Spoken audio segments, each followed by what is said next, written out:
Hello दोस्तों, मैं रमनदीप आप सभी का यूपीएससी हिंदी के चैनल पर स्वागत करता हूं। दोस्तों, जैसा कि आप सब जानते हैं कि अभी हाल ही में यूपीएससी 2020 की जो है मुख्य परीक्षा समाप्त हुई है।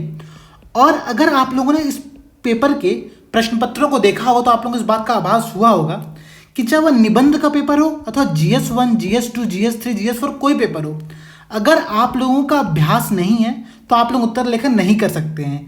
और यह बात मान के चलिए कि जो यूपीएससी होती है वह दो स्टेज की परीक्षा होती है, ठीक है, जिसमें पहला स्टेज प्रीलिम्स और इसके बाद आता है आपका मुख्य परीक्षा। अगर आप लोग प्रीलिम्स अथवा मुख्य परीक्षा किसी भी एक चरण की तैयारी सही से नहीं करेंगे तो आप लोग इंटरव्यू में शामिल नहीं हो सकते हैं। तो यह बात आप ध्यान रखिए कि अगर आप लोगों को इस बार 2021 में एग्जाम देना है तो प्रीलिम्स के साथ साथ मुख्य परीक्षा पर भी उतना ही ध्यान देने की आवश्यकता है।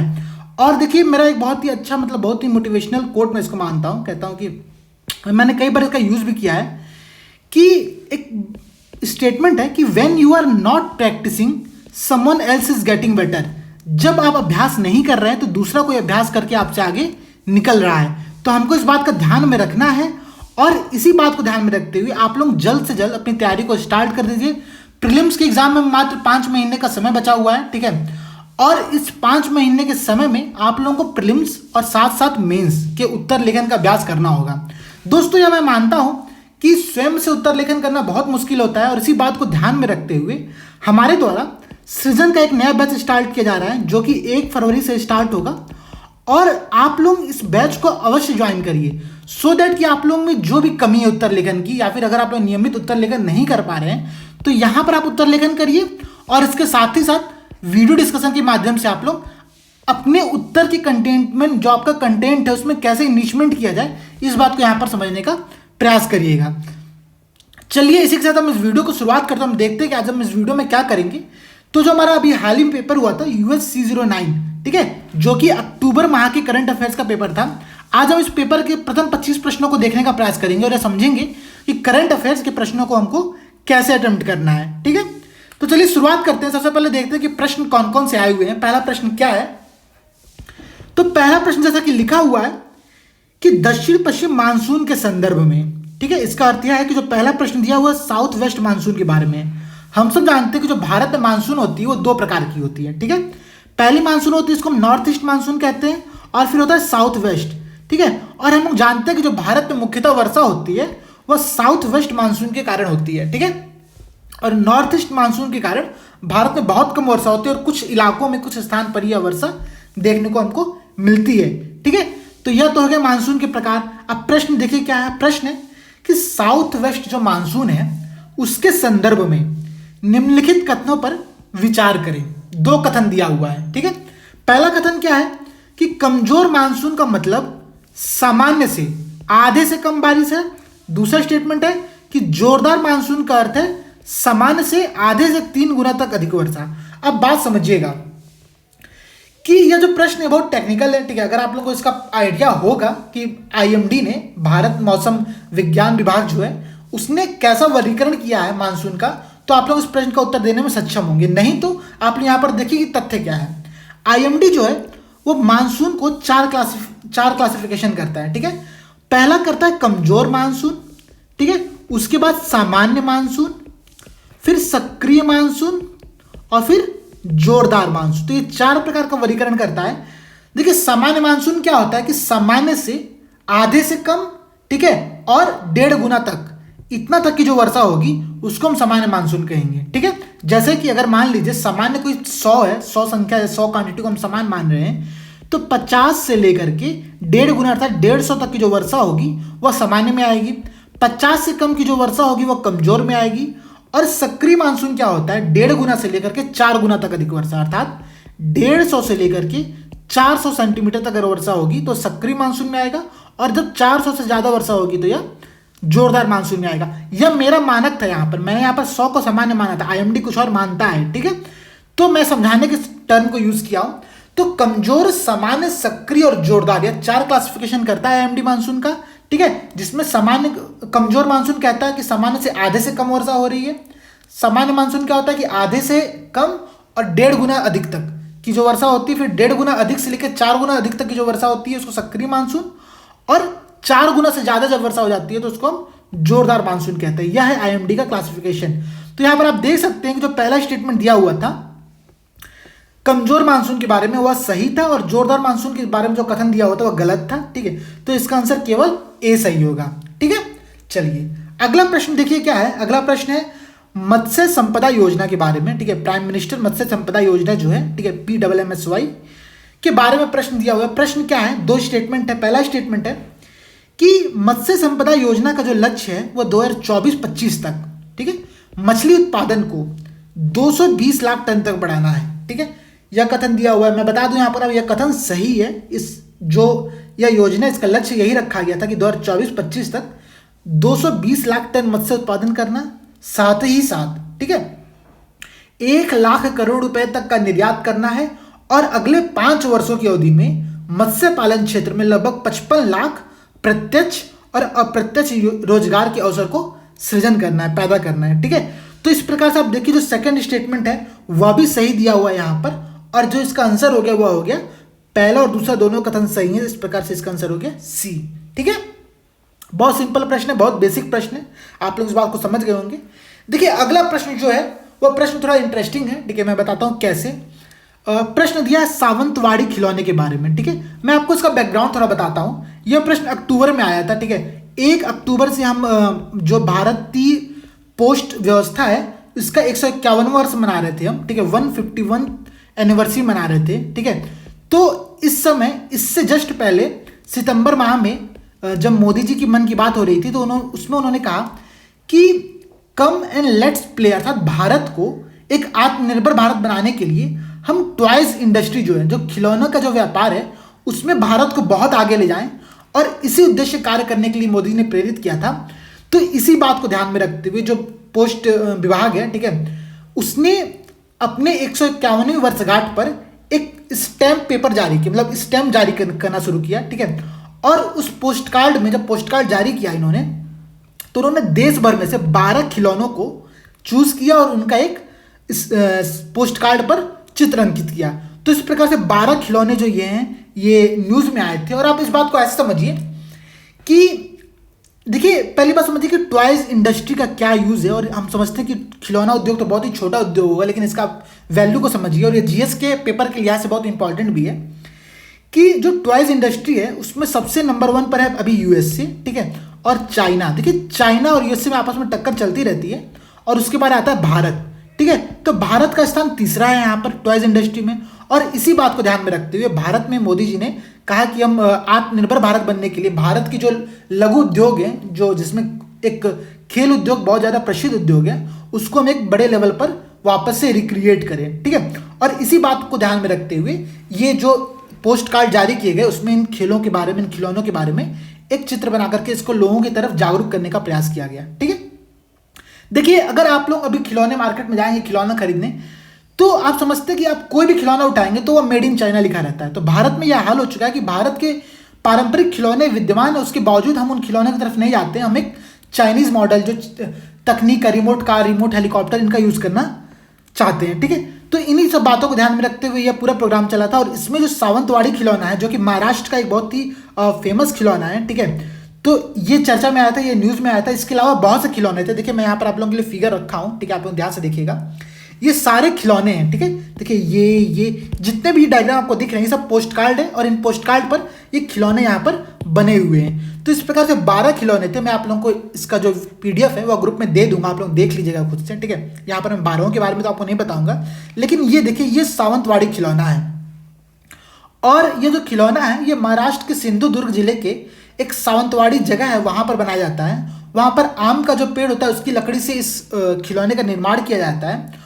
और एक समुदाय है जिसका नाम है चितारी समुदाय। देखिए यहाँ पर मैं लिख रहा हूं आपको चितारी, ठीक है, इसी को कभी कभी चित्रकारी समुदाय भी कहा जाता है। तो चितारी तो चित्रकारी समुदाय के द्वारा यह बनाया जाता है, और यह बहुत ही प्रसिद्ध है। और इसी बात को इस पोस्ट कार्ड पर यहाँ पर दिखाया गया है। ठीक है, यह भारत की प्रथम आभासी पोस्ट कार्ड प्रदर्शनी थी जिसमें इसको प्रदर्शित किया गया था। तो इस प्रकार से 12 खिलौने हैं। आप लोग इन 12 खिलौनों को देखिएगा वापस से एक बार और समझिएगा। देखिए मैं मान के चलता हूं कि आप लोग उन सभी का नाम तो याद नहीं हो सकता है, ठीक है, लेकिन आप लोग एक बार बस नाम पढ़िएगा और उनका स्थान पढ़िएगा और उनके बारे में जो विशेषताएं दी हुई हैं। देखिए यहाँ पर सबके बारे में एक एक पैराग्राफ दिया हुआ है, तो आप इन पैराग्राफ को देखिएगा और समझिएगा कि क्या कहना चाह रहा है या फिर इस खिलौने के बारे में कौन सी इंफॉर्मेशन दी गई है। ठीक है, और देखिए इसी के साथ मैं आप लोग को यहाँ पर कुछ और बता दूं, जो डिपार्टमेंट ऑफ पोस्ट है, ठीक है, जो कि मिनिस्ट्री ऑफ कम्युनिकेशन अर्थात संचार मंत्रालय के अंतर्गत आता है, ठीक है, उसने कई स्कीम पहले भी शुरू की थी। ठीक है, जिसमें से मैं आपको एक बताऊं तो एक फिलाटेली वर्ड होता है। फिलाटेली मतलब होता है कि स्टैम्प का जो कलेक्शन करते हैं, ठीक है, उसकी जो हॉबी होती है उसको फिलाटेली कहा जाता है। ठीक है, यहाँ पर देखिए मैं आप लोगों की स्पेलिंग लिख रहा हूँ, देखिएगा आप लोग। और इसी हॉबी को, फिलाटेली हॉबी को प्रमोट करने के लिए दीनदयाल स्पर्श स्कीम स्टार्ट की गई थी मिनिस्ट्री ऑफ कम्युनिकेशन के द्वारा, संचार मंत्रालय के द्वारा। ठीक है, स्पर्श स्कीम। ठीक है, तो ये स्कीम आप लोगों को ध्यान में रखनी है।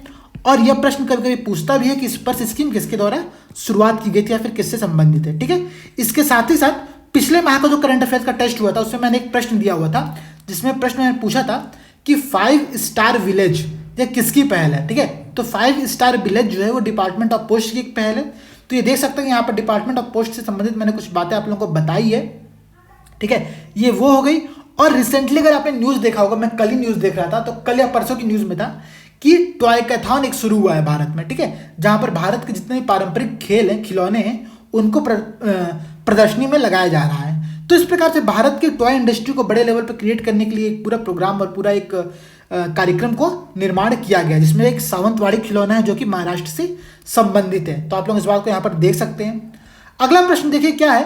अगला प्रश्न है ICGS कनकलता बरुआ के बारे में। ठीक है, देखिए कनकलता बरुआ जो है ये एक स्वतंत्रता सेनानी महिला थी। ठीक है, और इनके जो योगदान है इनके बारे में मैं भी देखूंगा। पहले समझते हैं कि ICGS क्या है। तो देखिए ICGS जो होता है वो इंडियन कोस्ट गार्ड शिप है। ठीक है, इंडियन कोस्ट गार्ड शिप। और प्रश्न इसी के बारे में कि ICGS कनकलता बरुआ कनकलता बरुआ जो है उसके बारे में 2 स्टेटमेंट दिया हुआ है। पहला स्टेटमेंट क्या है कि यह गार्डन रिच शिप बिल्डर्स एवं इंजीनियर्स, ठीक है, लिमिटेड द्वारा निर्मित FPV की 5वीं और अंतिम श्रृंखला है। अब समझिए कि FPV क्या होता है। तो FPV जो होता है वो होता है फास्ट पेट्रोल वेसल। ठीक है, और ICGS अर्थात इंडियन कोस्ट गार्ड शिप के अंतर्गत इसका निर्माण किया गया। तो यह कथन सही है, बात मानिएगा। दूसरा है कि ये समुद्र तट पर गश्ती जहाजों के उन्नत संस्करण है जो कि पतवार के संशोधित रूप के साथ है और 34 समुद्री मील की गति प्राप्त कर सकते हैं। तो यह कथन भी सही है। आप समझिए आप यहाँ पर कि ICGS जो ये पूरा बनाया गया है, इसके अंतर्गत 5 रचनाएं की गई थी, 5 शिप का निर्माण किया गया था, जिसमें से कि पहला था जिसका नाम प्रियदर्शनी था। प्रियदर्शनी जो नाम है वो इंदिरा गांधी जी के नाम पर रखा गया था। इसके अलावा दूसरा नाम था ICGS Annie Besant. Annie Besant हम जानते हैं कि भारतीय स्वतंत्रता संग्राम में इन्होंने होम रूल लीग की स्थापना की थी। ठीक है, तो यहाँ से वो फेमस है एनी बेसेंट। और एनी बेसेंट ने भारत में जो कांग्रेस का पहली महिला अध्यक्ष के रूप में भी इन्होंने कार्य किया था। इसके अलावा ICGS कमला देवी बनाया गया था, कमला देवी चट्टोपाध्याय, और ICGS अमृता कौर। ठीक है, अब देखिए ये जो 5 महिलाओं का नाम आपने सुना, इन लोगों ने भारत में स्वतंत्रता संग्राम में बहुत ही महत्वपूर्ण भूमिका निभाई थी। इस बात को आप ऐसे समझिए कि जब 1942 का समय चल रहा था, असहयोग भारत छोड़ो आंदोलन शुरू हुआ था, और उस समय जो मुख्य नेताएं थे सभी, महात्मा गांधी को लेकर के, महात्मा गांधी, जवाहरलाल नेहरू, इन सभी लोगों को 9 अगस्त 1942 के दिन ही गिरफ्तार करके अलग अलग जेलों में बंद कर दिया गया था। तो इस समय कंडीशन क्या हुआ कि इस समय एक नेताओं की विहीनता की स्थिति देखी गई, कोई नेता नहीं थे। उस समय सामान्य लोग और महिलाओं ने एक बेहतरीन नेतृत्व प्रदान किया पूरे संग्राम को, पूरे आंदोलन को, और अपना योगदान को यहाँ पर स्पष्ट किया। आप लोग देखते हैं कि इसके बाद कई महिलाओं के नाम आप लोग सुने होंगे, जैसे कि जिसमें कनकलता बरुआ का नाम है। कनकलता बरुआ जो थी वो, उनकी उम्र मात्र 18 वर्ष थी जब उनको गोली मार के हत्या कर दी गई थी, और उनको बीरबाला के नाम से जाना जाता था। इन्होंने भारत छोड़ो आंदोलन के दौरान एक पुलिस चौकी पर भारतीय झंडा फहराने के लिए लोग जा रहे थे, भीड़ एक समूह के रूप में लोग जा रहे थे पुलिस चौकी पर झंडा फहराने। लेकिन होता क्या है कि पुलिस जो रहती है वो इन पर फायरिंग कर देती है और इनको गोली लग जाती है और वहां पर इनकी देहांत हो जाता है। तो कनकलता बरुआ का नाम यहाँ पर प्रसिद्ध है। दूसरी बात, आप लोग कई और नाम सुने होंगे, जैसे कि एक कल्पना दत्त का नाम आपने सुना होगा। कल्पना दत्त जो थी वो बंगाल में वामपंथी राजनीति और क्रांतिकारी गतिविधियों में सक्रिय थे। देखिए मैं यहाँ पर थोड़ा प्रश्न से हट रहा हूं, मैं मुख्य परीक्षा की तरफ, प्रश्न की तरफ जा रहा हूं। मैं आपको समझाता हूं यहाँ पर कैसे। देखिए कई बार मुख्य परीक्षा में यह प्रश्न पूछा जाता है कि भारतीय स्वतंत्रता संग्राम में महिलाओं की क्या भूमिका थी। ठीक है, एक यह प्रश्न हो सकता है। प्रीलिम्स में क्या प्रश्न आ सकता है कि डायरेक्ट प्रश्न पूछ सकता है कि कल्पना दत्ता कौन थी, ठीक है, और इनका क्या योगदान था। तो समझिएगा आप इस बात को कि जो कल्पना दत्ता थी उन्होंने 1935 जब 1932 के समय उनको क्या हुआ था कि आजीवन कारावास की सजा दे दी गई थी। क्यों दी गई थी?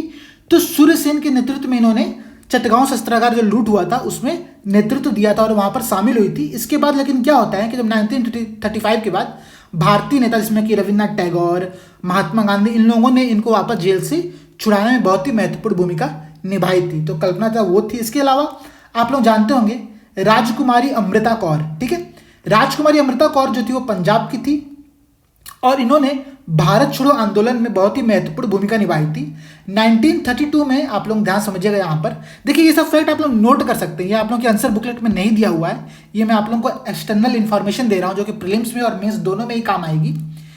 तो राजकुमारी अमृता कौर जो थी 1932 में अखिल भारतीय महिला सभा ऑल इंडिया वुमेन्स कॉन्फ्रेंस की इन्होंने स्थापना भी की थी और इसके साथ ही साथ इन्होंने गांधी जी के सत्याग्रह के जो कॉन्सेप्ट था उससे बहुत ही ज़्यादा यह प्रभावित रही थी। इसके बाद आप लोगों ने नाम सुना होगा सरोजिनी नायडू का। सरोजिनी नायडू को नाइटिंगेल ऑफ द इंडिया कहा जाता था इनकी कविताओं के कारण, ये बहुत ही सुंदर कविताएं लिखती थी, तो इनको भारत की नाइटिंगेल था, बुलबुल कहा जाता था। और धरसना नमक सत्याग्रह जो हुआ था उसमें सरोजिनी नायडू की बहुत ही महत्वपूर्ण भूमिका भी रही थी। और उसके बाद जब भारत आज़ाद होता है तो इनको उत्तर प्रदेश का राज्यपाल नियुक्त किया जाता है, तो यहाँ से आप इनकी भूमिका को देख सकते हैं। इसके बाद कमला देवी चट्टोपाध्याय जिसके नाम पर एक ICGS बनाया गया है, ठीक है, तो यहाँ पर आप कमला देवी चट्टोपाध्याय के बारे में समझिए कि कमला देवी चट्टोपाध्याय जो थी वह भी नमक सत्याग्रह आंदोलन और सविनय अवज्ञा आंदोलन दोनों में ही शामिल थी।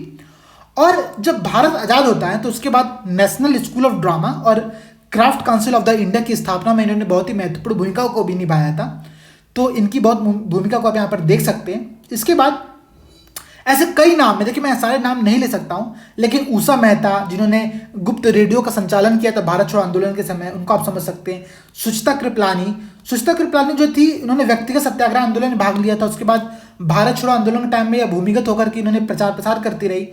और जब भारत आज़ाद हुआ तो 1963 में यह उत्तर प्रदेश की मुख्यमंत्री बनी और भारत की पहली मुख्यमंत्री, महिला मुख्यमंत्री भी बनी थी, ठीक है। इसके अलावा लुड़ा आसफ अली का आप लोग नाम सुने होंगे।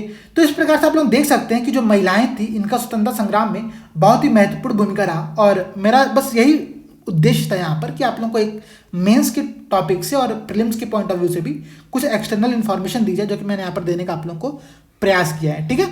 चलिए अगला प्रश्न देखिए क्या है।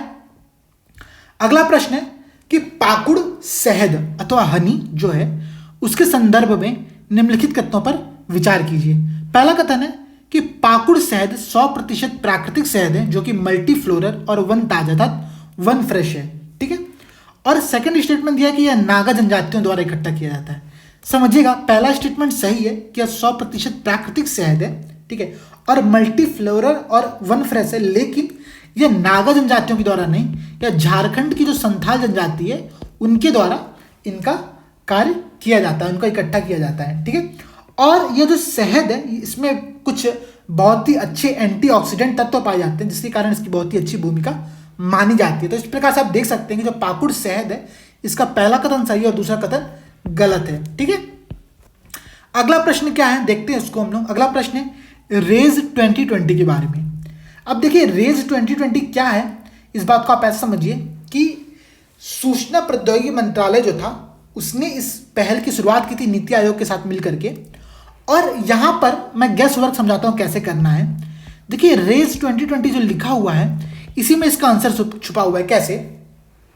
अगर आप लोग चारों ऑप्शन देखेंगे तो इसमें लिखा है कृत्रिम बुद्धिमत्ता पहला, और उसको इंग्लिश में लिखा हुआ है आर्टिफिशियल इंटेलिजेंस। आर्टिफिशियल इंटेलिजेंस अर्थात AI, और AI के रूप में यह बहुत ही प्रसिद्ध है। मतलब सामान्यतः आर्टिफिशियल इंटेलिजेंस लोग नहीं कहते, उसको हम कहते हैं AI, ठीक है। तो रेज 2020 में आप देखिए यहां पर AI वर्ड आया हुआ है, ठीक है। और अगर मैं आपको इसका फुल फॉर्म बताऊं तो इसको हम कहते हैं रिस्पॉन्सिबल AI अर्थात responsible artificial intelligence for the social empowerment. और इस प्रकार से रेज 2020 जो है वो MEITY अर्थात इलेक्ट्रॉनिक्स और सूचना प्रौद्योगिकी मंत्रालय और नीति आयोग की एक पहल है। इसका आंसर हो गया पहला कथन सही है। अगला कथन देखिए क्या है, अगला प्रश्न देखिए क्या है, वह है डेटा गवर्नेंस क्वालिटी इंडेक्स के बारे में। प्रश्न है कि डेटा गवर्नेंस क्वालिटी इंडेक्स निम्न में से किसके द्वारा की गई एक पहल है। और देखिए इस बात को आप समझिए कि इस प्रश्न का उत्तर बहुत ही सिंपल है। यहाँ पर हम लोग ज़्यादा दिमाग नहीं लगाना है, क्योंकि नीति आयोग जो है वह जनरली ऐसे कार्य करता है। हालांकि मॉस्पी जो एक सांख्यिकी मंत्रालय वह भी ऐसे कार्य करती है, लेकिन वहाँ यहाँ पर वह ऑप्शन में नहीं है।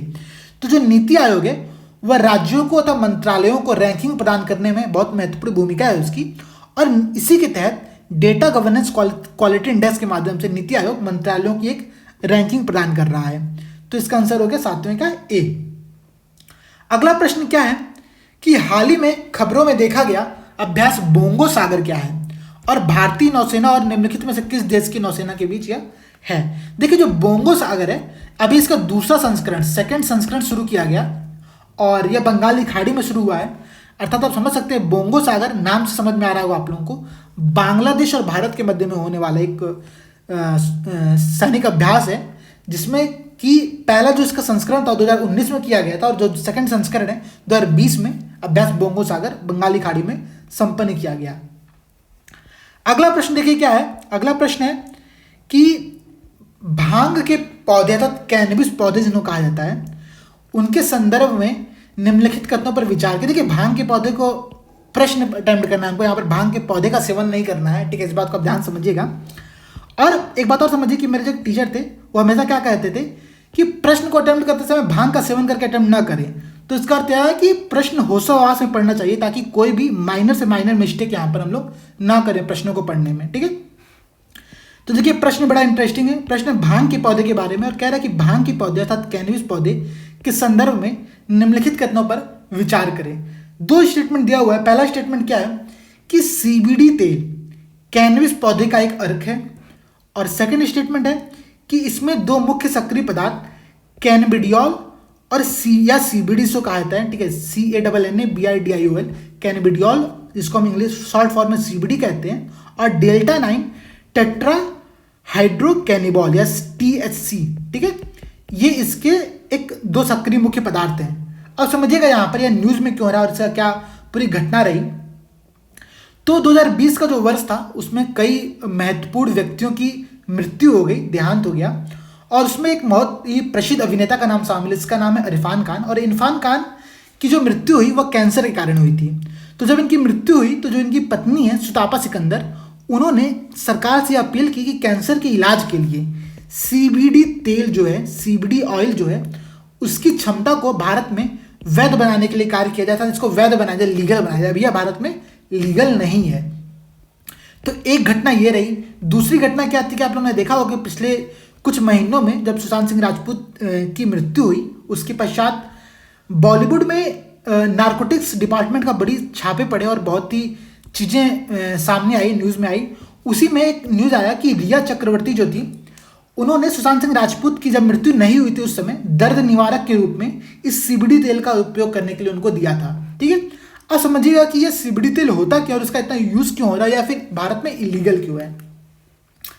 तो सीबीडी तेल जो होता है वो कैनबिस पौधे का एक अर्क होता है, और उसमें दो मुख्य सक्रिय पदार्थ होते हैं, ठीक है। तो पहला स्टेटमेंट सही हो गया कि कैनबिस पौधे का अर्क है। सेकंड स्टेटमेंट क्या है कि इसमें दो मुख्य जो पदार्थ हैं उनमें एक है सीबीडी, ठीक है, कैनबिडियोल, और दूसरा है THC अर्थात डेल्टा 9 टेट्राहाइड्रोकैनबिडियोल।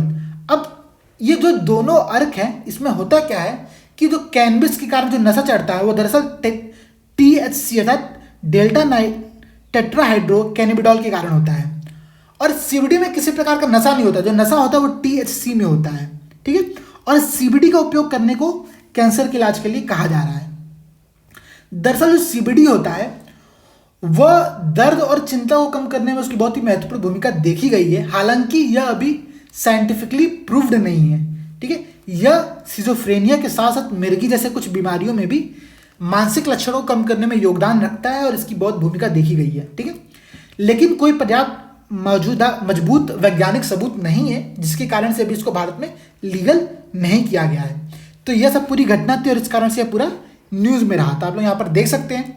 अगला प्रश्न देखिए क्या है, वह है कि निम्नलिखित कथनों पर विचार करें। दो स्टेटमेंट दिया हुआ है।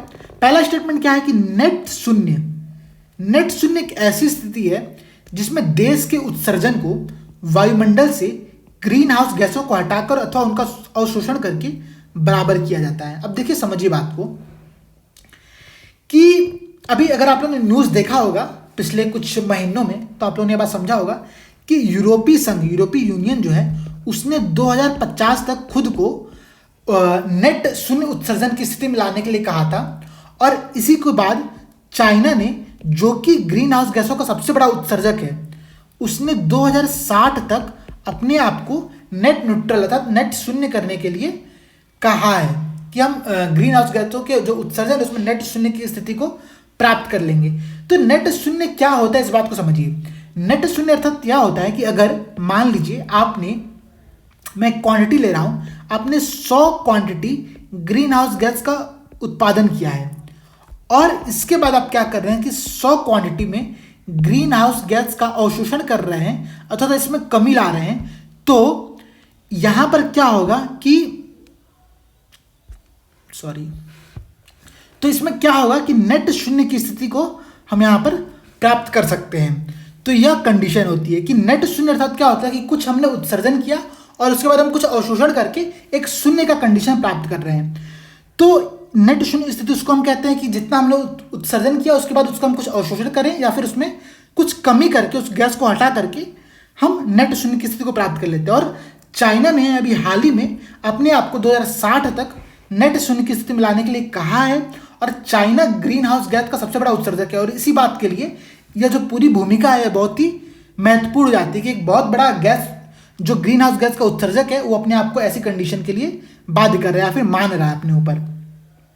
और अगर मैं आपको बताऊं तो चाइना के बाद जो सबसे बड़े उत्सर्जक हैं उसमें पहला नाम आता है संयुक्त राज्य अमेरिका का, उसके बाद यूरोपीय यूनियन का और फिर भारत का। ठीक है, तो ये 3-4 जो कंट्रीज हैं ये सबसे ज़्यादा ग्रीन हाउस गैस का उत्सर्जन करते हैं।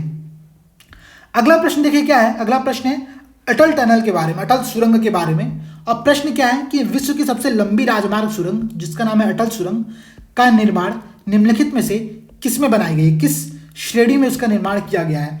यह प्रश्न देखिए ज्योग्राफी का है और मैं आपको कहूंगा कि आप लोग अगर मैपिंग नहीं देख रहे हैं तो यहाँ पर आप लोग बहुत बड़ी गलती कर रहे हैं। आपका यहाँ पर दायित्व यह है कि आप लोग तुरंत जाइए और देखिए कि काराकोरम, धौलाधर और पीर पंजाल श्रेणी और इसके बाद जो भी श्रेणी यहाँ पर है वह नॉर्थ से साउथ में किस क्रम में अवस्थित है। सबसे नॉर्थ में कौन है और सबसे साउथ में कौन है, आप लोगों को इसका क्रम याद होना चाहिए। मैं यहाँ पर बताऊंगा नहीं क्योंकि ये आप लोगों के लिए होमवर्क है। होमवर्क का तथ्य यह है कि देखिए, मैं होमवर्क से मेरा तात्पर्य क्या है कि आप लोग खुद वर्क करिए, खुद मेहनत करिए, खुद ढूंढिए। जब आप खुद उस प्रोसेस में इन्वॉल्व होंगे तो आप लोगों को वहाँ पर बहुत से नए फैक्ट मिलेंगे। इसलिए यह चीज़ इंपॉर्टेंट है कि आप लोग इसे खुद को देखिए। ठीक है, मैं आपको बता दूं कि जो अटल टनल है उसका निर्माण पीर पंजाल श्रेणी में किया गया और जो इसकी स्थापना थी, जो मतलब इसका जो नींव रखा गया था वह 2002 में ही रख दिया गया था अटल जी के द्वारा। इस कारण से इसका नाम अटल सुरंग रखा गया है। और यह जो पूरा सुरंग है यह मनाली को लाहौल स्पीति घाटी से जोड़ने का कार्य करेगी सो दैट कि पूरे साल भर आवागमन एक अच्छे से सुनिश्चित हो सके। अगला प्रश्न देखिए क्या है। हमारा अगला प्रश्न है कि भारत का पहला अखिल भारतीय, देखिए यह प्रश्न ध्यान समझिएगा, यह सर्वेक्षण बहुत ही इंपॉर्टेंट है। इसका कारण यह है कि यह पहली बार किया गया है भारत में और इसकी बहुत ही महत्वपूर्ण भूमिका भी है। कुछ जो रिजल्ट आए वो भी बहुत ही इंपॉर्टेंट रिजल्ट है। देखिए कैसे कि यह पहला अखिल भारतीय समय उपयोग सर्वेक्षण, ठीक है। और यह जो सर्वेक्षण है यह सांख्यिकी और कार्यक्रम कार्यान्वयन मंत्रालय के द्वारा किया गया अर्थात मॉस्पी के द्वारा किया गया है और यह भारत का पहला पैन इंडिया एक सर्वेक्षण है। अब देखिए इसका मतलब समझिए कि यह करता क्या है। यह मुख्य रूप से एक व्यक्ति के द्वारा एक दिन में अपना कितना समय किस कार्य के लिए दिया जा रहा है उसका आकलन करने का कार्य करता है। अर्थात अगर कोई व्यक्ति एक दिन भर में चाइल्ड केयर पर कितना समय व्यतीत कर रहा है, स्वयं सेवा में कितना समय व्यतीत कर रहा है अथवा समाजीकरण अथवा धर्म में कितना समय व्यतीत कर रहा है, उसका आकलन करने का यह एक सर्वेक्षण है जो कि पहली बार किया गया है। किसके द्वारा किया गया है? तो मॉस्पी के द्वारा, केंद्रीय सांख्यिकी और कार्यक्रम कार्यान्वयन मंत्रालय के द्वारा। ठीक है, अब देखिए इसमें के बाद यह आकलन क्या करता है, इसके कुछ रिजल्ट क्या है। यह कहता है कि जो पुरुष है वो लोकप्रिय धारणा के विपरीत, अर्थात लोकप्रिय धारणा क्या है कि जो महिलाएं हैं वो ज़्यादातर सामाजिकता अथवा संचार के कार्यक्रम में व्यस्त रहेंगे अथवा धर्म के कार्यक्रम में व्यस्त रहेंगे, लेकिन इसके विपरीत जो पुरुष हैं वो महिलाओं की तुलना में सामाजिकता और संचार सामुदायिक भागीदारी और धार्मिक अभ्यास में अधिक भाग लेते हैं। यह एक बहुत ही महत्वपूर्ण इसका रिजल्ट है, परिणाम है जो कि इस रिपोर्ट से आया है। तो आप लोग इस बात को समझिएगा। यह एक सिंपल सा प्रश्न है कि भारत का पहला अखिल भारतीय समय उपयोग सर्वेक्षण किसने किया? तो मॉस्पी ने किया है। आप लोग समझ गए कि यह सर्वेक्षण क्या है। मैंने आप लोगों को समझा दिया कि एक व्यक्ति एक दिन में अपना कितना समय किस कार्य में व्यतीत करता है उसका आकलन करने का यह एक सर्वेक्षण है। अगला प्रश्न देखिए क्या है। यह प्रश्न भी न्यूज में रहा, अभी हाल ही में न्यूज में क्यों रहा, तो प्रश्न पहले पढ़ते हैं क्या है कि श्रीमती सेल्वी बनाम कर्नाटक राज्य का जो मामला है वह किसके बारे में है। ठीक है, तो मैं आप लोगों को बताता हूं कि हुआ क्या अभी रिसेंट घटना कि उत्तर प्रदेश का एक हाथरस में एक बलात्कार होता है। वहां पर जो हत्या पीड़ित रहते हैं उनके परिवार के सदस्यों के लिए जो सरकार है वह नारकोटिक्स अथवा लाई डिटेक्टर टेस्ट करना चाहती है। अब इस कारण से यह न्यूज में आ गया। आप समझिए है क्या, तो जो नार्को या झूठ डिटेक्टर परीक्षण होता है, लाई डिटेक्टर टेस्ट होता है, यह जो टेस्ट होता है यह एक व्यक्ति की मानसिक गोपनीयता में घुसपैठ है। इसी बात को 2010 में श्रीमती सेल्वी बनाम कर्नाटक राज्य में कहा गया था सर्वोच्च न्यायालय के द्वारा। अर्थात यह जो केस है श्रीमती सेल्वी बनाम कर्नाटक, यह नार्को और लाई डिटेक्टर टेस्ट के बारे में है। अब समझिए कि सुप्रीम कोर्ट कहता है कि किसी व्यक्ति को इस टेस्ट के लिए बाध्य करना उसकी निजता है, व्यक्तिगत स्वतंत्रता है, उस पर एक आघात है। तो यह पूरा विवाद वहां से उत्पन्न होता है। अगर मैं आप लोगों को इसके बारे में कुछ अन्य जानकारी बताऊं कि पॉलीग्राफ टेस्ट क्या होता है तो नार्को टेस्ट क्या होता है, तो जो पॉलीग्राफ परीक्षण होता है वह इस धारणा पर आधारित होता है कि जब कोई व्यक्ति झूठ बोलता है, अगर हम झूठ बोलते हैं तो हमारी जो स्थिति होती है, जो हमारी शारीरिक प्रतिक्रियाएं होती हैं, जो हमारी बॉडी लैंग्वेज होती है, वह कुछ और व्यक्त कर रही होती है कि आप झूठ बोल रहे हैं। और इसी को जांचने के लिए कई टेस्ट किया जाता है, जिसमें कि कॉल्डेकॉफ टेस्ट या फिर सेंसिटिव इलेक्ट्रोड टेस्ट होते हैं। और इसमें जो व्यक्ति का जो शरीर होता है उनको मशीनों के द्वारा जोड़ा जाता है, जिसमें कि रक्तचाप, स्पंदन, श्वसन की जो गतिविधि है, जो पसीने की ग्रंथि में क्या परिवर्तन आ रहा है जब आप बोल रहे हैं, तो इसके आधार पर एक रिजल्ट बनाया जाता है और बताया जाता है कि व्यक्ति झूठ बोल रहा है अथवा नहीं झूठ बोल रहा है। तो यह होता है पॉलीग्राफ टेस्ट। इसके अलावा एक टेस्ट होता है जिसको हम लोग कहते हैं कि नार्को परीक्षण। और नार्को परीक्षण इससे अलग होता है। इसमें क्या होता है कि नार्को परीक्षण में व्यक्ति को सोडियम पेंटोथल एक दवा होती है, सोडियम पेंटोथल, इसका इंजेक्शन दिया जाता है और व्यक्ति जो है वो कृत्रिम निद्रावस्था अथवा बेहोश की अवस्था में चला जाता है। और वहां पर व्यक्ति से जो पूछा जाता है प्रश्नों के द्वारा, उसमें वह जो सही बात रहती है सिर्फ वही सूचना देता है। हालांकि ये दोनों ही टेस्ट एकदम 100% वेरीफाइड नहीं है, लेकिन इसका प्रयोग बहुत बड़ी मात्रा में सरकारों के द्वारा, पुलिस के द्वारा किया गया है और किया जाता रहेगा भी अभी समय आने पर। ठीक है, और इसी कारण से यह विवाद में भी रहा अभी हाल ही में। तो सुप्रीम कोर्ट ने श्रीमती सेल्वी बनाम कर्नाटक राज्य का जो केस था उसमें कहा था कि पॉलीग्राफ टेस्ट अथवा नार्को टेस्ट व्यक्ति की निजता अथवा व्यक्ति की जो व्यक्तिगत स्वतंत्रता है उसमें एक हस्तक्षेप है और इस बात के लिए इसको बिना उसके परमिशन के नहीं किया जाना चाहिए। और उसने यह भी कहा कि कोई गरीब व्यक्ति है तो कोई ऐसा व्यक्ति जिसको इसके बारे में आइडिया नहीं है, जिसको अपने मौलिक अधिकारों के बारे में नहीं पता है या फिर वह कानूनी सलाह लेने में असमर्थ है, उस पर ऐसे दबाव डालना एक विनाशकारी परिणाम को की तरफ हमको ले जा सकता है। तो यह प्रश्न वहां से संबंधित है। अगला प्रश्न देखिए क्या है, वह है ट्रैक्टर के लिए उत्सर्जन मानकों के बारे में। अब देखिए प्रश्न क्या है उसको हम समझते हैं। पहले प्रश्न है कि ट्रैक्टर के लिए उत्सर्जन मानदंडों के संदर्भ में निम्नलिखित कथनों पर विचार करें। दो कथन दिया हुआ है। पहला कथन क्या है कि ट्रैक्टरों के लिए अक्टूबर 2021 से और निर्माण उपकरण जो होते हैं, जो कंस्ट्रक्शन बिजनेस में उपकरण का यूज किया जाता है, उनके लिए अप्रैल 2021 से उत्सर्जन मानदंड लागू किए जाएंगे। सही बात है, यह कथन सही है। हाल ही में जो मंत्रालय है उसने ऐसा परमिशन दिया है।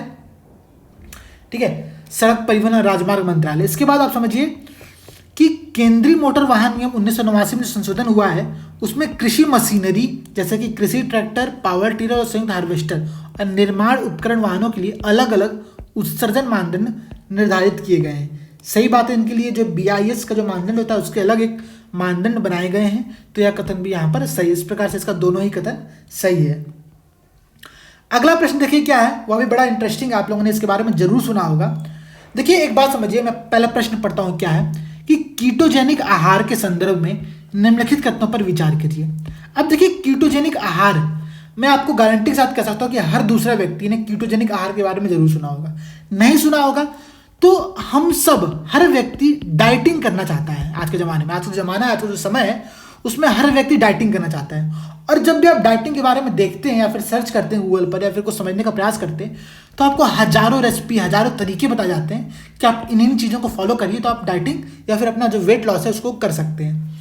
आप एक बात और समझिए कि अब जैसे ही आप वेट लॉस के बारे में सोचते हैं तो डाइटिंग के बारे में सोचते हैं, तो आप एक बहुत बड़ी इंडस्ट्री का शिकार हो जाते हैं, जिसमें कि food processing industry, weight loss industry और फार्मास्यूटिकल इंडस्ट्री शामिल होती है। ये तीनों इंडस्ट्रियां मिल करके व्यक्ति के दिमाग में ऐसी धारणाएं बना देती हैं कि जो व्यक्ति का जो लोकल व्यंजन है, जैसे कि मोटे अनाज या फिर मूंगफली, काजू, इन सब में बहुत ही कोलेस्ट्रॉल है या फिर इन सब में बहुत ही ज़्यादा मोटापा है, तो इनकी जगह हम ऐसे खानों को हमको दिया जाता है, हमें प्रोडक्ट हमें सामने पेश किया जाता है, एडवर्टाइजमेंट किया जाता है, जिसमें ब्राउन राइस शामिल होता है, फिर ब्राउन शुगर शामिल होता है, फिर ऐसे नए नए खाद्य सामान हमारे सामने ले आ जाते हैं जिनका हमें नाम भी कभी ना सुना हो।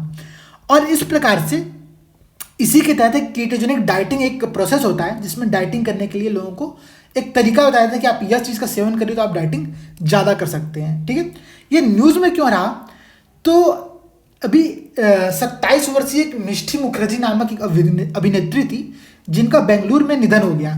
तो इनका निधन क्यों हुआ, तो निधन इसलिए हुआ कि कीटोजेनिक आहार का सेवन करने के कारण इनके जो गुर्दे हैं वो खराब हो गए थे। ठीक है, अब कीटोजेनिक आहार क्या है, तो कीटोजेनिक आहार दुनिया भर में सबसे लोकप्रिय वजन घटाने वाले आहारों में से एक है। बहुत फेमस एक फूड सिस्टम है, फूड प्रोसेस है कि आपने इस भोजन का सेवन करेंगे तो आपका वेट जो है बहुत जल्दी खत्म हो जाएगा। अब देखिए इसमें होता क्या है कि यह एक उच्च वसा, मध्यम प्रोटीन और कम कार्ब आहार का एक भोजन होता है जो कि कीटोसिस को प्राप्त करके वजन घटाने में मदद करता है। कीटोसिस क्या होता है, तो कीटोसिस एक चयापचय स्थिति होती है जिसमें जो जिगर होता है वो शरीर में वसा को पचाता है और शरीर के लिए ऊर्जा प्रदान करता है, क्योंकि इसमें जो ग्लूकोज की जो सीमित मात्रा होती है। अब यहाँ से आप इस बात को समझिए कि होता क्या है कि इसके कारण, इस कीटोजेनिक आहार के सेवन के कारण कई बार शरीर में कई पोषक तत्व जो कि बहुत ही इंपॉर्टेंट होते हैं, जिसमें कि कार्बोहाइड्रेट, प्रोटीन, विटामिन और मिनरल्स की कमी हो जाती है। और इसके साथ ही साथ जो किडनी होता है उस पर बहुत ज़्यादा दबाव देखने को मिल जाता है, बहुत दबाव पड़ने लगता है इस आहार के कारण, और जो गुर्दे होते हैं उसमें पथरी हो जाती है। तो इन सब के कारण क्या होता है कि किडनी का जो इस्तेमाल होता है वो ज़रूरत से ज़्यादा होने लगता है और किडनी खराब हो जाती है और व्यक्ति की मृत्यु तक हो सकती है, जिसका एग्जाम्पल आपने अभी देखा। ठीक है, तो ये कीटोजेनिक आहार होता है और इस बात को आप लोग समझ सकते हैं कि जो इसका स्टेटमेंट है, आप लोग देखिए पहला स्टेटमेंट क्या कह रहा है कि यह एक उच्च वसा, मध्यम प्रोटीन और कम कार्ब आहार है जो कि कीटोसिस में पढ़ा कि चयापचय की स्थिति होती है उसको प्राप्त करके वजन घटाने में मदद करता है। यह कथन सही है। अगला कथन है कि लोकप्रिय कीटोजेनिक आहार में औसतन 70 से 80% वसा, 5 से 10% कार्बोहाइड्रेट और 10 से 20% प्रोटीन होता है। सही बात है, और इसी के कारण से कार्बोहाइड्रेट और प्रोटीन की कमी शरीर में देखने को मिल जाती है। तो इसका आंसर यह भी कथन सही है। देखिए मैं यहाँ पर आपको एक बुक सजेस्ट करूंगा, अगर आप लोगों को रीडिंग की हैबिट है, बुक पढ़ने की आदत है, तो मैं अभी देख रहा था रिसेंटली एक रुजुता दिवाकर की एक बुक आई थी जिसका नाम था eating in the age of the dieting, अर्थात ये जो डाइटिंग का समय, जब पूरी दुनिया को डाइटिंग करनी है उस समय हमको क्या खाना चाहिए और क्या नहीं खाना चाहिए, उसके बारे में बड़ी एक अच्छी बुक लिखी है इन्होंने, रुजुता दिवाकर ने। और बुक में उन्होंने बताया है कि व्यक्ति के जो सराउंडिंग में, व्यक्ति के जो नेचर में अगल बगल जो खाद्यान्न है, जो फसल है, जो सब्जी का उत्पादन होता है, वह व्यक्ति के उस वातावरण के लिए सबसे अनुकूलित होता है। न कि हम भारत में बैठ करके हम इटली से किसी जो इटली के वातावरण के अनुकूलित खाना है उसको हम सेवन करके अपने शरीर को बनाएं। ठीक है, तो व्यक्ति को, जैसे भारत में, तो भारत में मोटे अनाज का उत्पादन बहुत ज़्यादा होता है, यहाँ पर जो सब्जियों का उत्पादन होता है आप उनका सेवन करिए। इस प्रकार से आप अपने शरीर या फिर अपने डाइटिंग को कर सकते हैं, ना कि किसी कंपनी के द्वारा कोई फूड प्रोसेसिंग करके जो एक प्रोडक्ट बनाया जाता है उसको सेवन करके। तो यह बड़ी अच्छी बुक है, आप लोगों को अगर समय मिलेगा तो पढ़िएगा। ठीक है, अगला प्रश्न देखते हैं क्या है। हमारा अगला प्रश्न नोबेल पुरस्कार के बारे में। आप लोगों ने देखा होगा कि पिछले वर्ष जो नोबेल पुरस्कार दिए गए उसके बारे में मैंने एक वीडियो भी बनाया हुआ है, जिसमें मैंने 2020 के सभी नोबेल पुरस्कारों के बारे में और जो कि उनके सभी किस किस कार्य के लिए दिए गए हैं उसके बारे में मैंने डिटेल में बताया है। तो उस वीडियो की लिंक आप लोग ऊपर आई आइकन में देख सकते हैं। ठीक है, और मैं यह प्रश्न पढ़ दे रहा हूँ, प्रश्न क्या है, और फिर हम लोग सीधे इसके बारे में ज़्यादा डिस्कस नहीं करेंगे, सीधे आगे जाएंगे। प्रश्न है कि जो फिजिक्स में जो नोबेल पुरस्कार दिया गया 2020 में, जिसमें कि जो आधा पुरस्कार है वो रोजर पेनरोज और जो दूसरा आधा पुरस्कार है वो रेइनहार्ड जेनजेट अथवा इंडिया गेज, इन दोनों को मिलाकर के दिया गया है, वह किस खोज के लिए दिया गया है। तो समझिए जो पुरस्कार है, यह पुरस्कार ब्लैक होल की खोज के लिए दिया गया, और ब्लैक होल में एक सेजिटेरियस ए, ठीक है, धनु ए नाम का एक केंद्र है, और इसी की खोज के लिए इस पूरी टीम को यह पुरस्कार दिया गया है। तो आप लोग इस बात को समझिए कि सेजिटेरियस ए के बारे में मैंने अपनी इस वीडियो में बताया हुआ है, आप लोग उस वीडियो को देखिएगा जाकर के, और वहां से आप लोगों का जो पूरा डाउट है वो क्लियर हो जाएगा। अगला प्रश्न क्या है, तो सितवे बंदरगाह कहाँ पर स्थित है, यह प्रश्न है। सितवे बंदरगाह जो कि बहुत ही प्रसिद्ध बंदरगाह रहा और भारत और म्यांमार के संबंधों में जो कालाधन multi modal transit transport system है, ठीक है, उस सिस्टम में सितवे बंदरगाह का निर्माण जो है वो भारत के द्वारा किया जा रहा है, भारत के द्वारा इसका वित्त पोषण किया जा रहा है। तो ये यहाँ से इंपॉर्टेंट है, जो सितवे बंदरगाह है वो म्यांमार में अवस्थित है। तो इस प्रकार से आप सब देख सकते हैं कि जो ये मैपिंग आकार है यह भी बहुत सिंपल है, इसलिए मैं इसको मैप में जाकर के नहीं दिखा रहा हूँ। हालांकि आप लोग मैपिंग में जाइएगा वर्ल्ड मैप में, ठीक है, और जो ये आपका साउथ ईस्ट एशिया का जितने भी कंट्रीज हैं, ठीक है, एशियन के जो 10 कंट्रीज हैं उन 10 कंट्रीज को देखिए, उनकी राजधानी को देखिए, और साथ ही साथ उनकी राजधानी को नॉर्थ से साउथ में एक क्रमानुसार लगाने का प्रयास करिए। यह प्रश्न पूछा गया है कई बार, और ऐसे प्रश्न पूछे जाते हैं, तो आप लोग का यह काम है कि आप लोग एक बार इसको खुद से करिएगा, ठीक है। हालांकि मैं मैपिंग का कार्य कर रहा हूं, मैं मैपिंग के लिए आप लोगों को कुछ और वीडियो ले आऊँगा। मैंने अभी इससे पहले मेडिटेरियन सी का मैपिंग का वीडियो लेकर के आया था, और इसके बाद मैं और भी कई मैपिंग की वीडियो ले आऊँगा, लेकिन आप लोग अभी इस कार्य को स्वयं में करिएगा, ठीक है। अगला प्रश्न देखिए क्या है। अगला प्रश्न है कि कपास के संदर्भ में, कॉटन के संदर्भ में प्रश्न है कि कपास के संदर्भ में निम्नलिखित कथनों पर विचार करिए। 2 कथन दिए हुए। पहला कथन क्या है कि भारत दुनिया का सेकंड सबसे बड़ा कपास उत्पादक और कपास का सबसे बड़ा उपभोक्ता है। यह कथन सही है। सही, देखिए एक बात समझिए कि जितने भी मैंने इस बार प्रश्न बनाए हैं उन सबका जो रियल न्यूज़ की जो लिंक है वह लिंक मैंने आंसर बुकलेट में दी हुई है, तो आप लोग वहां पर जाकर देख सकते हैं कि ये प्रश्न आया कहां से था, ठीक है। लेकिन मैं आपको बताऊं तो जो भारत है वो कॉटन का सेकंड सबसे बड़ा उत्पादक है। यह बात प्रेस इंडिया ब्यूरो जो है पीआईबी है उसने अपनी रिपोर्ट में दी हुई है। हालांकि अगर आप गूगल सर्च करेंगे तो आप लोगों को कई जगह पहला उत्पादक देश भी देखने को मिलेगा भारत का, तो आप लोग यहाँ ज़्यादा कंफ्यूज ना हो, जो पीआईबी कह रहा है उस बात को माने, हम लोग का ये मानना कार्य है, ठीक है। तो यह चीज़ हो गया। उसके बाद भारत कपास का सबसे बड़ा उपभोक्ता, यह कथन भी सही है। और इसी बात को ध्यान में रखते हुए भारत ने हाल ही में अपना एक स्वयं का ब्रांड क्रिएट किया है जिसका नाम रखा है कस्तूरी कॉटन, ठीक है। यह पहला भारत का ब्रांड है और लोगो भी इसने लॉन्च किया है, ठीक है। अब मैं अगर आपको कपास के बारे में बताऊं तो जो कपास है वो भारत की प्रमुख वाणिज्यिक फसलों में से एक है, और भारत जो है वो विश्व की कुल जैविक कपास उपज के लगभग 51% का उत्पादन करता है, जो कि वहनीयता की दिशा में भारत के प्रयासों को संदर्भित करती है। तो यह कथन भी सही है। भारत जो वहनीयता था, जो सस्टेनेबल जो कॉन्सेप्ट है उसमें जो भारत उत्पादन कर रहा है कपास का, ये बहुत ही वहाँ पर इंपॉर्टेंट भूमिका को रिप्रेजेंट कर रहा है भारत की। आप लोग इस बात को यहाँ पर देख सकते हैं। मैं यहाँ पर आप लोगों को एक होमवर्क और दे रहा हूँ, आप लोग यहाँ पर नोट करिएगा साथ ही साथ कि C4 क्या है, कॉटन 4 क्या है, और इसमें कौन कौन सी चीज कंट्रीज शामिल है। आप लोग यहाँ पर इसको नोट करिएगा, ठीक है। मैं बता नहीं रहा, आप लोग कमेंट सेक्शन में मुझे बता सकते हैं कि सर C4 ये चीज़ है। आप लोगों को C4 करना क्या है, होमवर्क है, देखिएगा, ठीक है। अगला प्रश्न क्या है कि निम्नलिखित में से कौन सी जोड़ियां सही ढंग से मेल खाती हैं। एक तरफ कन्वेंशन दिया हुआ, एक तरफ दिया हुआ कि यह किससे संबंधित है। तो 3 कन्वेंशन का नाम दिया है, स्टॉकहोम कन्वेंशन, फिर है बेसल कन्वेंशन, और फिर है मिनामाटा कन्वेंशन।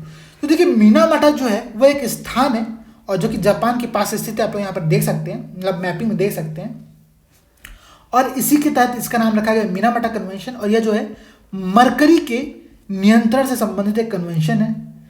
उसके बाद जो स्टॉकहोम कन्वेंशन है वह दीर्घ स्थायी कार्बनिक प्रदूषण POP, persistence organic pollutant POP के बारे में है।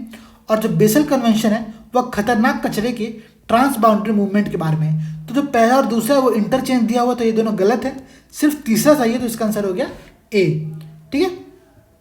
अगला प्रश्न क्या है, IBOL क्या है। IBOL अर्थात इंटरनेशनल बारकोड ऑफ लाइफ।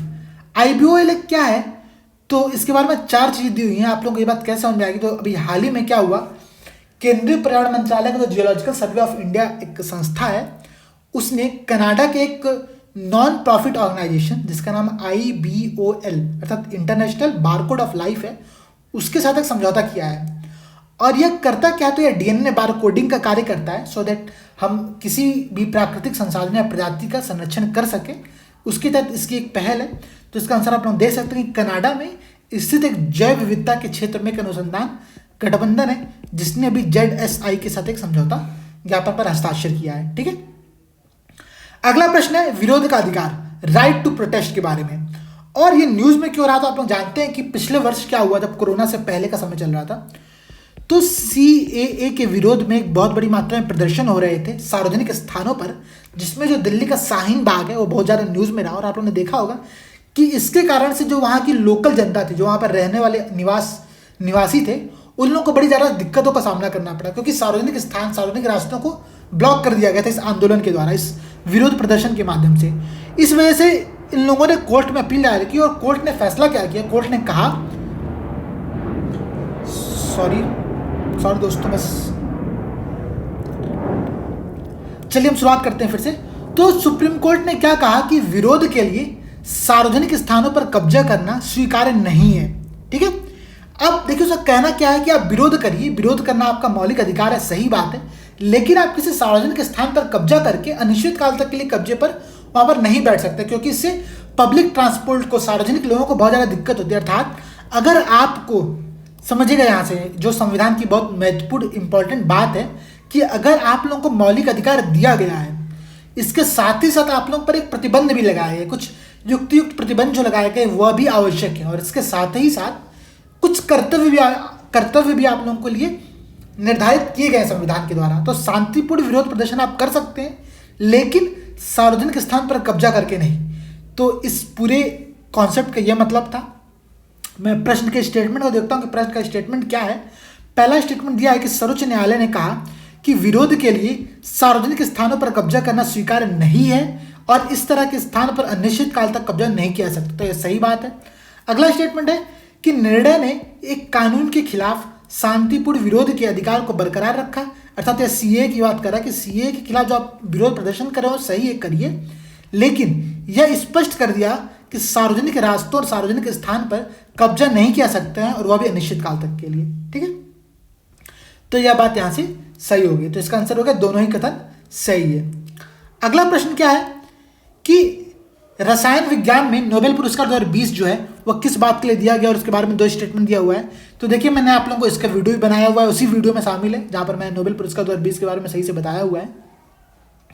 तो पहला स्टेटमेंट है कि फ्रांस के इमैनुअल चारपेंटियर और अमेरिका की जोनफिर डॉदना ने जीन एडिटिंग तकनीक, जिसे CRISPR-Cas9 DNA स्निपिंग सीजर्स के रूप में जाना जाता है, के लिए नोबेल रसायन पुरस्कार दिया गया। तो सही बात है। CRISPR-Cas9 क्या है, तो CRISPR-Cas9 एक कैची है जो कि जीन एडिटिंग के लिए इसका प्रयोग किया जाता है। इसमें होता क्या है कि हम कट और पेस्ट करने का कार्य करते हैं। अर्थात जैसे कि जो DNA का जो पार्ट खराब होता है उसको हम इस सीजर्स के माध्यम से कट करते हैं और वापस से Cas9 के माध्यम से वहाँ पर जो हमको संपादित, जो एडिटिंग करके जो हमको पार्ट लगाना होता है उसको हम लगा देते हैं। तो एक CRISPR-Cas9 कट एंड पेस्ट पर वर्क करता है और इसी के लिए नोबेल पुरस्कार दिया गया है। और ऐसा पहली बार हुआ कि नोबेल पुरस्कार साइंस का क्षेत्र में पहली बार केवल महिला टीम को दिया गया है। ठीक है, तो यह कथन भी सही है। इस प्रकार से इसका आंसर हो गया 1 और 2 दोनों सही।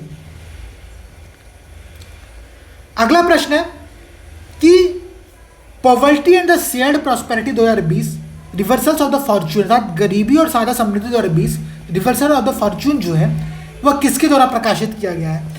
तो यह एक रिपोर्ट है जो कि वर्ल्ड बैंक के द्वारा प्रकाशित की गई है, और वर्ल्ड बैंक ने अपनी इस रिपोर्ट में क्या बताया कि पूरे विश्व में चरम गरीबी पिछले 20 वर्षों में पहली बार वृद्धि की ओर अर्थात बढ़ रही है। और यह हुआ क्यों, तो कोविड-19 की वजह से जो भी इकोनॉमिकल ब्रेकडाउन हुआ है पूरे विश्व में, उसके कारण से पूरे विश्व में जो चरम गरीबी है पिछले 20 वर्षों में पहली बार बढ़ रही है। और यह पूरी रिपोर्ट वर्ल्ड बैंक के द्वारा प्रकाशित की गई। रिपोर्ट का नाम है गरीबी और साझा समृद्धि 2020। तो यह रिपोर्ट आप यहाँ पर देख सकते हैं। उसके बाद जो अगला प्रश्न है, यह जो प्रश्न बहुत ही इंटरेस्टिंग, और मैं यह मान के चलता हूँ कि आप सभी ने इसको न्यूज़ में जरूर देखा होगा। ठीक है, प्रश्न क्या है, तो TRP अर्थात टेलीविजन रेटिंग पॉइंट। हम सब जानते हैं TRP क्या होता है, या फिर टेलीविज़न में किसी भी शो के लिए या फिर किसी चैनल के लिए किसी पर्टिकुलर टाइम में, अर्थात मान लीजिए कि 9 से 10 बजे कौन सा शो सबसे ज़्यादा टीआरपी गेन कर रहा है, उसका कार्य करता है, टीआरपी उसको कहते हैं। और दरअसल अगर मैं आपको सीधे सीधे शब्दों में बताऊं तो यह मीडिया जगत के लिए एक मुद्रा के रूप में कार्य करता है, अर्थात जिसका टीआरपी जितना ज़्यादा होगा उसके उतने ज़्यादा पैसे मिलेंगे, उसको उतना ज़्यादा इकोनॉमिक फायदा होगा। तो टीआरपी के संदर्भ में निम्नलिखित कथनों पर विचार कीजिए। 2 कथन दिया हुआ है। पहला कथन क्या है कि टीआरपी यह दर्शाती है कि किसी विशेष अवधि के दौरान किन सामाजिक आर्थिक श्रेणियों से अर्थात सोशल इकोनॉमिक बैकग्राउंड से कितने लोग किन चैनलों को देखते हैं, तो यह कथन सही है। अगला है कि broadcast audience research council BARC BARC India एक वैधानिक निकाय है। देखिएगा, ये बात समझिएगा कि मैं अभी न्यूज़ पर आऊँगा कि वास्तव में न्यूज़ क्या थी। जो बार्क इंडिया वो एक वैधानिक निकाय नहीं है, वह एक औद्योगिक संगठन है जिसमें सभी जो टीवी चैनल्स हैं उन्होंने मिल करके इस संगठन का निर्माण किया है, जो कि टीआरपी का निर्धारण करता है।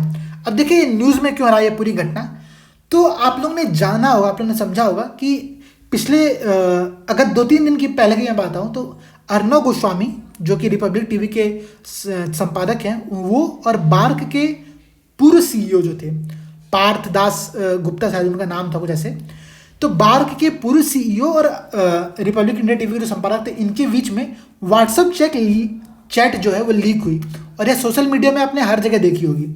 और इस जो पूरी चैट लीक में आप लोगों ने देखा होगा कि बार्क के पूर्व CEO और अर्णव गोस्वामी के बीच में कुछ वार्तालाप हुई है, जिसमें कहा गया कि कुछ ऐसी इंफॉर्मेशन जो कि सिर्फ सरकार को होनी चाहिए थी, जो कि बहुत ही गोपनीय इंफॉर्मेशन थी, जो कि भारत के सुरक्षा संबंधित सूचनाएं थी, वह इन न्यूज़ चैनलों को पहले से दे दी गई थी। अर्थात इसमें कुछ एग्जांपल है, जैसे कि जो सर्जिकल स्ट्राइक हुआ था वो, और जो 370 धारा को हटाया गया था जब, वो इन दोनों की इंफॉर्मेशन इनको पहले से प्राप्त थी। और ये चैट, व्हाट्सएप चैट यहाँ पर लीक हुई। अब देखिए लीक कहाँ से हुआ, तो ये लीक हुआ मुंबई पुलिस से। मुंबई पुलिस जो कि रिपब्लिक इंडिया टीवी पर टीआरपी के साथ छेड़छाड़ के आरोप में अक्टूबर या नवंबर पिछले 7 सितंबर 2020 से एक कार्रवाई कर रही थी, एक जांच कर रही थी, और वहाँ से यह जो चैट है वो लीक हुई है न्यूज़ में। और इस कारण से पूरा विवाद हुआ है। अभी हाल ही में 2-3 दिन में फिर से बहुत ज़्यादा न्यूज़ में रहा। और इसके बाद एक संगठन है जिसका नाम है NBA अर्थात नेशनल ब्रॉडकास्ट एजेंसी, जिसके जो अभी चेयरपर्सन अगर मैं बताऊं तो ये रजत शर्मा है, जो कि इंडिया टीवी के संपादक हैं या फिर मेन एंकर हैं। उन्होंने क्या कहा कि रिपब्लिक इंडिया टीवी के जो अभी जितने भी टीआरपी रेटिंग पॉइंट हैं उनको अभी तत्काल प्रभाव से बंद कर दिया जाना चाहिए था, जब तक कि पूरी जांच कंप्लीट नहीं आती है। तो यह पूरा जो है यह टीआरपी में जो हेरा फेरी है उसके बारे में पूरी कार्रवाई हुई थी, इस कारण से पूरा घटना न्यूज़ में रहा था। और NBA ने एक बड़ा अच्छा स्टेटमेंट दिया। उसने कहा, देखिए यहाँ पर मेरे पास स्टेटमेंट है, उसने कहा कि इन मैसेजों से बस रेटिंग का हेरफेरी पता नहीं चलता है, बल्कि ये भी पता चलता है कि ताकत को लेकर के, पावर को लेकर के कितना बड़ा खेल हो रहा है। इन मैसेजेस में कैबिनेट में फेरबदल, सचिवों की नियुक्ति और प्रधानमंत्री कार्यालय तक पहुंच की बातें शामिल है। सूचना एवं प्रसारण मंत्रालय की कार्यप्रणाली के बारे में भी लिखा गया है। और इन सब बातों से NBA के पिछले 4 सालों में लगाए गए उन सब आरोपों की पुष्टि होती है, जिसमें कहा गया था कि NBA से 12 सदस्यों के द्वारा बार्क से मेल जोल करके रेटिंग्स के साथ खिलवाड़ किया जा रहा है। तो यह पूरी घटना जो है, पूरा जो न्यूज़ है वह बार्क और बार्क के साथ, बार्क के द्वारा टीआरपी में जो छेड़छाड़ हुई उसके बारे में। और ये न्यूज़ मैंने देखा होगा, आप सभी ने देखा होगा, न्यूज़ चैनल पर देखा होगा, करंट अफेयर्स में देखा होगा, नहीं तो सोशल मीडिया पर देखा होगा, कहीं तो ऐसा जरूर देखा होगा। और यह पूरा प्रश्न वहाँ से समझिएगा आप लोग ये बात को, कि अगर आप लोग सोशल मीडिया भी चला रहे, फेसबुक भी चला रहे, ट्विटर भी चला रहे, और वहाँ पर आप लोग कोई ऐसा टॉपिक देखते हैं, तो आप लोगों को सिर्फ उसको इंटरटेनमेंट या फिर न्यूज़ के लिहाज से नहीं देखना है, आप लोगों को उसको जानकारी के लिहाज से लेना कि प्रिलिम्स में उससे कैसे प्रश्न आ सकते हैं। देखिए कितना सिंपल टॉपिक था, कितना सिंपल न्यूज़ था, जो कि आप लोग न्यूज़ में देखा होगा, लेकिन प्रश्न आ गए यहाँ पर। और मैं मानता हूँ कि बहुत से लोगों का प्रश्न गलत भी होंगे। तो यह गलती हम लोग को नहीं करनी है। हम लोग को अपने हर समय अवेयर रहना, 24 घंटे में अपने आप को अवेयर रखना है, सो दैट कि हमको जो भी गलती हो हम तुरंत उस पॉइंट को पकड़ लें। ठीक है, अगला प्रश्न देखिए क्या है, वह है न्यू डेवलपमेंट बैंक के बारे में। और कह रहा है कि इसके संदर्भ में 2 स्टेटमेंट दिया है। पहला स्टेटमेंट कि इसे एशियन इंफ्रास्ट्रक्चर इन्वेस्टमेंट बैंक के नाम से जाना जाता है, तो यह कथन सही है। इसको एशियन सॉरी ये कथन जो है वह गलत है। जो न्यू डेवलपमेंट बैंक है उसको एशियन इंफ्रास्ट्रक्चर इन्वेस्टमेंट बैंक के नाम से नहीं जाना जाता है। इसको हम जो सिंपल नाम से जानते हैं उसको हम कहते हैं ब्रिक्स बैंक कहते हैं इसको। और ब्रिक्स संस्था के द्वारा इस बैंक का निर्माण किया गया है। इसका जो मुख्यालय है वह संघाई अर्थात चाइना में अवस्थित है। तो यहाँ से आप देख सकते हैं कि दोनों ही कथन जो है वो गलत दिए हुए हैं, तो इसका आंसर हो गया डी। अर्थात ना तो पहला कथन सही है ना तो दूसरा कथन सही है। तो यहाँ पर हमारे जो 25 प्रश्न है वो पूरे हुए हैं। अगले 25 प्रश्नों का वीडियो आप लोगों को जल्दी दिया जाएगा। और दोस्तों, अगर आप लोगों ने अभी तक प्रीलिम्स की टेस्ट सीरीज नहीं ज्वाइन की है तो मैं आप लोगों को बता दूं कि आप लोग बहुत बड़ी गलती कर रहे हैं। क्यों? क्योंकि बिना अभ्यास के अगर आप लोग प्रीलिम्स का एग्जाम देने जाएंगे तो आप लोगों का सफलता बहुत ही सुनिश्चित नहीं रह सकती है।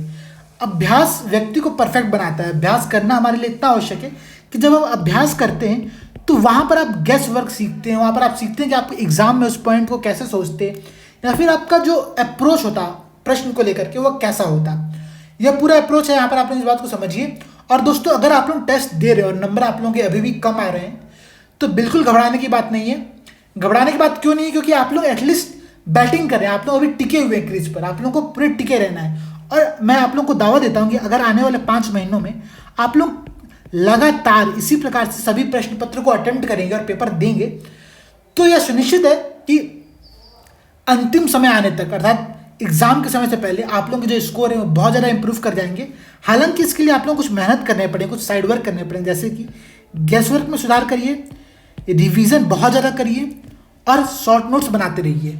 यह 3-4 चीज़ आप करते रहिए, देखिए आप लोगों का नंबर अपने आप इंक्रीज करना शुरू हो जाएगा। चलिए दोस्तों, इसी के साथ मैं इस वीडियो को समाप्त करता हूँ। धन्यवाद।